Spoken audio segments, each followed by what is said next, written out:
Baik, Assalamualaikum warahmatullahi wabarakatuh. Waalaikumsalam warahmatullahi wabarakatuh. Sahabat Tawaslu dan Google, pada kesempatan kali ini kita mau ngobrol nih santai dengan teman-teman CPNS Tawaslu Gabungan Google yang kebetulan pada kesempatan ini teman-teman ini mendapatkan kepercayaan untuk bisa menjadi CPNS di Kabupaten Guntur pada tahun anggaran 2025.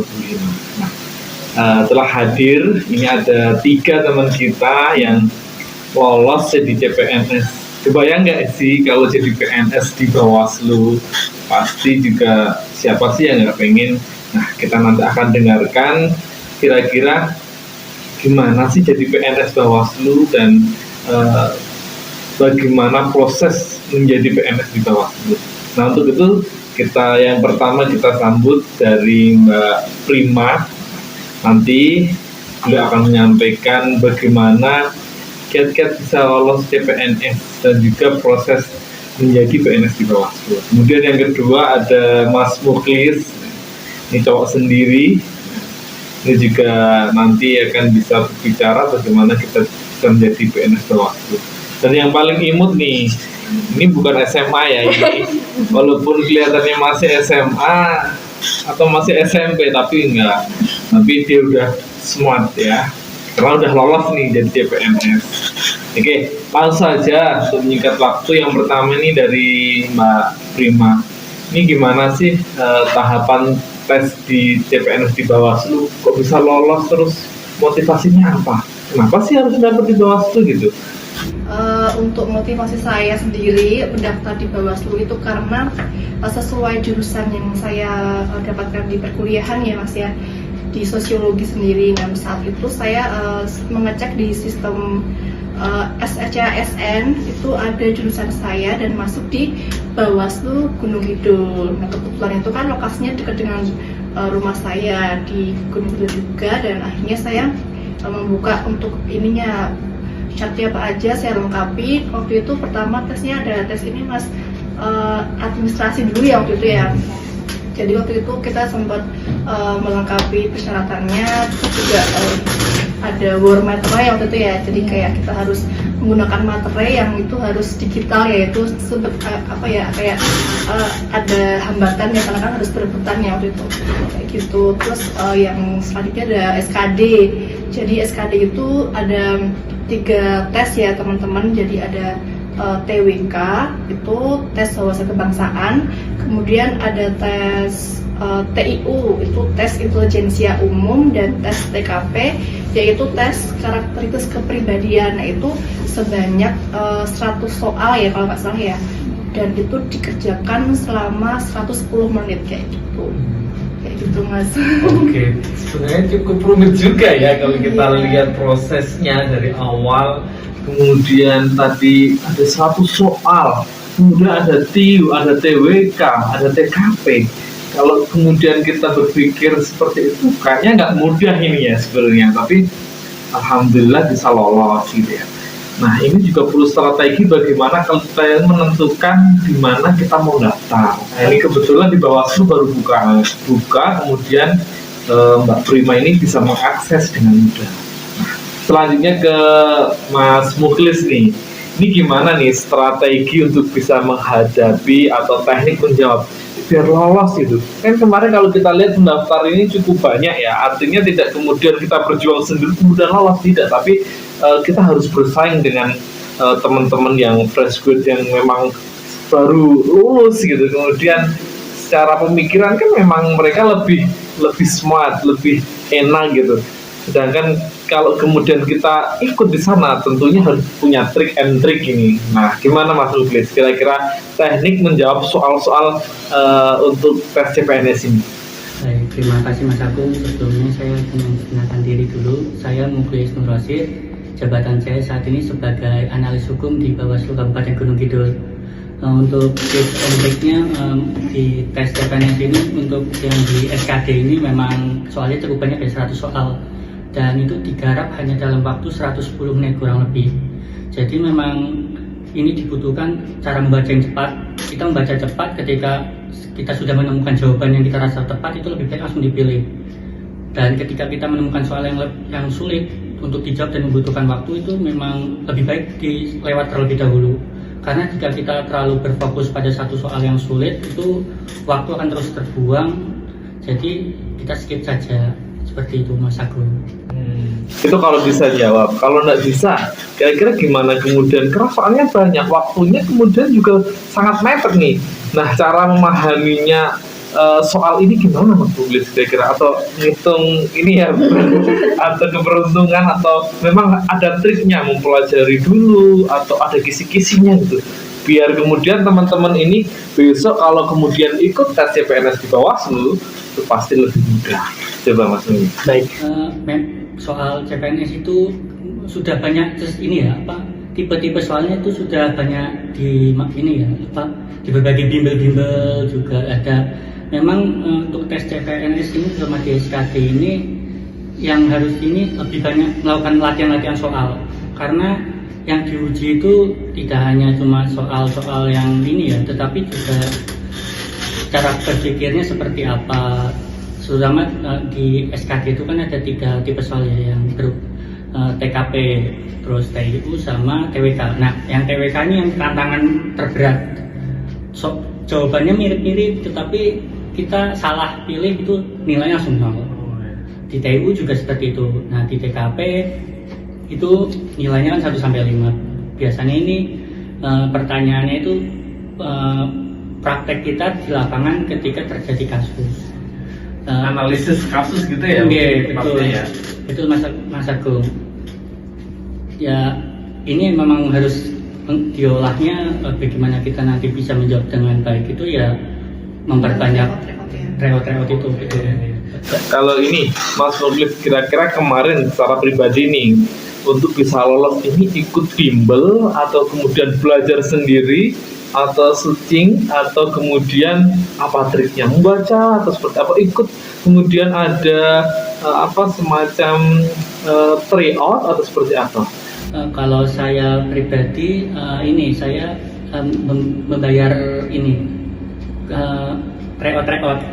Jadi itu ya kayak tryout ya. Oke, karena memang itu kan harus banyak latihan ya. Iya. Di samping soal-soalnya juga harus gimana kita time managementnya dan mengerjakan soalnya Mas Agung. Oke, berarti lebih kepada trik ya. Jadi memang sebenarnya soal-soal ini sudah kemudian tersusun, kemudian tinggal bagaimana kita mengolahnya. Kita betul ya. Betul Mas Agung. Oke. Terima kasih Mas Muklis. Kemudian kita ke Mbak Frida nih yang lebih lebih paling muda ini dibandingkan teman kita yang bertiga ini. Mbak Frida, Ya. kira-kira yang dari soal-soal yang Mbak Frida kemarin kerjakan, soal mana yang paling sulit? Terus bagaimana bisa memecahkan soal itu? Baik, terima kasih atas kesempatannya Mas Agung. Sebelumnya perkenalkan, saya Firda Salsabila, formasi analis pengelolaan keuangan APBN ahli pertama.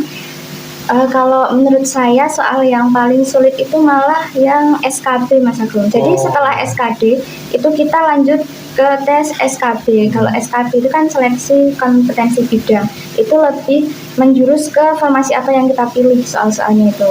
Jadi itu tantangan sih sebenarnya. Soalnya kan kalau yang SKD itu banyak berseliweran nih di internet, di TikTok atau di media manapun atau di bimbel-bimbel itu juga udah banyak. Kalau SKB itu masih jarang. Biasanya kalau SKB itu banyaknya tentang SKB dosen atau guru seperti itu. Tapi kalau untuk formasi yang saya pilih itu jarang ada. Terus itu kita juga harus belajar mandiri, dan biasanya itu materinya ambil dari undang-undang PMK gitu-gitu Mas.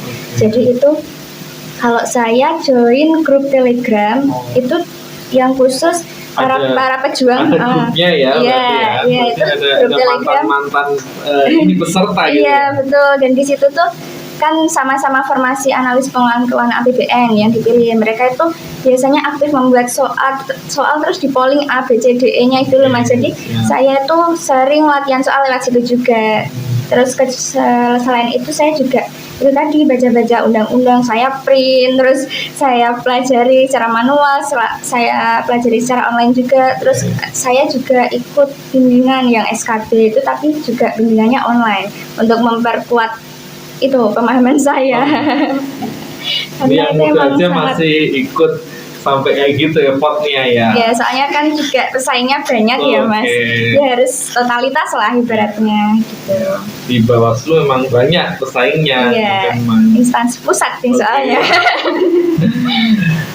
Oke, ini tadi bicara soal ini materi ya. Iya. Terus kalau menurut Mbak Frida sendiri, bagaimana sih triknya biar kemudian kita itu siap dalam mengerjakan soal-soal? Tentu kalau kita mengerjakan kadang grogi nih, Iya. enggak. Nah, kemudian mau menentukan soal aja masih mikir, Bismillah atau apalah gitu. Kemudian baru ada keraguan nih, bagaimana menyiapkan mental, fisik agar kemudian saat ujian ini bisa fresh, yang dipelajari kemarin kemudian nyantol semua, bisa dikerjakan. Mbak Frida gimana kira-kira? Oh iya, kalau menurut saya pribadi itu untuk menguatkan mental itu dari selama proses kan kita udah, kalau saya kan setiap hari kayak latihan soal terus. Jadi kita kayak udah, oh aku selama ini udah mempersiapkan yang terbaik gitu loh. Jadi saya mengusahakan yang terbaik untuk diri saya, dan kalau hari itu tiba hari ujiannya ya udah, itu usaha saya udah lebih dari cukup. Dan selain itu juga kalau saya tuh meminta doa sama dengan orang-orang terdekat saya seperti orang tua, terus nenek, kakek, saudara-saudara Suami. terdekat. Belum, belum punya ya Mas Belum ini. punya Ya, mohon suami. maaf. Ya.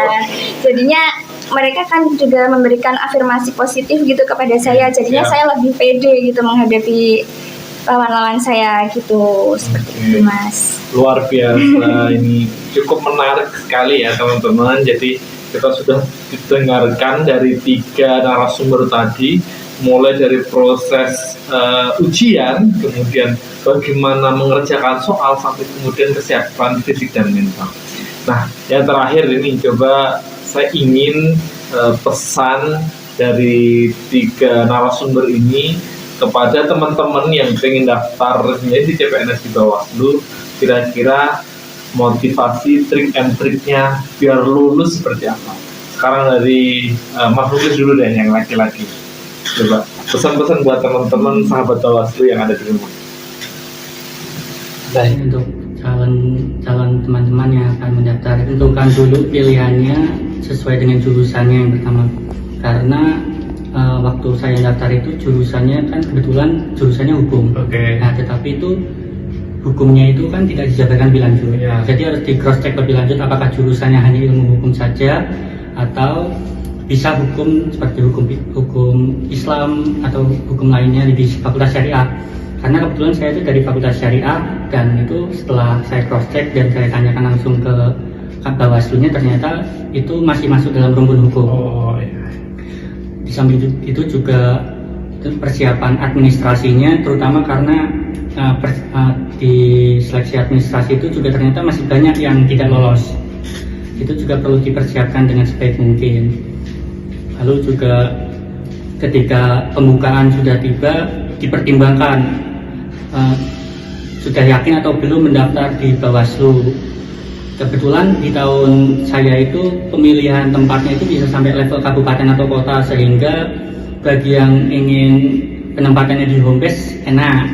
Tapi jika ternyata di tahun-tahun yang akan datang ternyata pembukaannya sifatnya hanya nasional, penempatannya tidak diketahui, ya itu perlu dipertimbangkan ulang oleh teman-teman. Seperti itu Mas Agung. Oke, begitu teman-teman. Kita dengarkan dari Mbak Firda nih, gimana pesan dan kesannya untuk teman-teman di rumah biar lolos jadi CPNS. Silahkan Mbak Firda. Baik, atas kesempatannya. Terima kasih Mas Agung. Kalau menurut saya itu bagi kalian yang ingin mendaftar CPNS, kalian harus totalitas tanpa batas. Jadi lakukan apapun yang bisa kalian lakukan selama kalian bisa. Pokoknya kalau harus bimbel ya bimbel untuk melengkapi kekurangan gitu loh. Jadi jangan pernah menyerah, harus tetap semangat, karena juga banyak yang angkatan saya itu yang daftar itu juga nggak sekali 2 kali daftar, mereka beberapa kali daftar terus baru lolos. Jadi kalau misal tahun ini kalian belum lolos, bisa coba lagi tahun berikutnya. Jangan menyerah untuk gagal gitu. Siap, mantap sekali, kecil-kecil tapi rawit ini. Intinya pokoknya gas terus. Iya, gas Jangan terus. sampai menyerah. Walaupun kemudian gagal, ya kita coba lagi sampai kemudian selesai. Oke, yang terakhir Mbak Prima nih, Siap. sekaligus closing statement nih. Kira-kira pesan untuk teman-teman di rumah gimana untuk lolos jadi CPNS Bawaslu? Ya, terima kasih atas kesempatannya. Kalau menurut saya, kalau selama tes itu kan menurut saya sudah menjadi semacam perjalanan spiritual ya Mas ya, karena saya juga melibatkan Allah dalam proses itu. Jadi saya tidak sekedar hanya belajar aja, tapi saya juga tetap beribadah ya, terutama saya menjalankan kewajiban dan juga sudah yang diberikan di agama saya itu kan. Dan saya juga selalu amalan ya Mas ya, seperti Jumat Berkah dan melibatkan orang tua, dan juga istilahnya saya benar-benar melibatkan jalur langit lah kayak gitu. Nah itu yang saya jalankan pada saat saya mengikuti tes itu selama 3 bulan. Jadi kalau pesan saya bagi teman-teman yang ingin mengikuti tes CPNS, saya berharap bisa melibatkan Allah dalam setiap proses tes itu, karena yang bisa membantu kita itu adalah kekuatan yang maha kuasa seperti itu sih Mas. Jadi tetap harus ada niat awalnya, harus dibetulkan dulu. Jadi harus nawaitunya harus betulkan untuk niatnya pengabdian yang tulus kepada negara, kepada berbakti juga kepada orang tua, dan juga bermanfaat bagi sesama seperti itu. Baik teman-teman, setelah kita mendengarkan dari 3 teman kita sebagai narasumber pada kesempatan ini, bisa kita petik garis merahnya ini. Yang pertama dari Mas Muklis tadi, setidaknya kalau kemudian kita pengen jadi CPNS Bawaslu itu kita harus persiapan yang benar-benar kemudian detail, mulai dari pemilihan tempatnya, kemudian jurusannya apakah sesuai dengan pendidikan kita, background kita atau tidak, kemudian kita juga harus memilih apakah administrasi yang kemudian kita nanti akan sampaikan di sana ini sudah memenuhi kualifikasi. Nah, berbeda dengan Mbak Firda tadi, pokoknya harus kemudian semangat, kemudian mencoba, jangan kemudian mudah putus asa. Nih sebagai mentalitas Mbak Firda ini cukup kemudian yang bisa dikatakan tadi kecil sudah berawit. Nah, beda lagi halnya dengan Mbak Prima, kemudian secara spiritual kemudian pada Allah lebih mendekatkan diri pada Tuhan gitu. Kemudian berbakti pada Tuhan ini adalah salah satu upaya jalur langit melalui spiritual. Nah, 3 hal ini mulai dari persiapan teknis, mentalitas, dan spiritualitas ini menjadi sebuah konsen teman-teman yang pengen jadi CPNS di Bawaslu. Oke, terima kasih teman-teman semua pada kesempatan ini untuk bisa memberikan sharing ya, trik, kemudian cara-cara agar teman-teman bisa lolos. Oke, teman-teman, kita tunggu untuk pendaftarnya besok. Semoga teman-teman juga menjadi CPNS di Bawaslu maupun di instansi lainnya. Terima kasih. Assalamualaikum warahmatullahi wabarakatuh. Waalaikumsalam warahmatullahi wabarakatuh.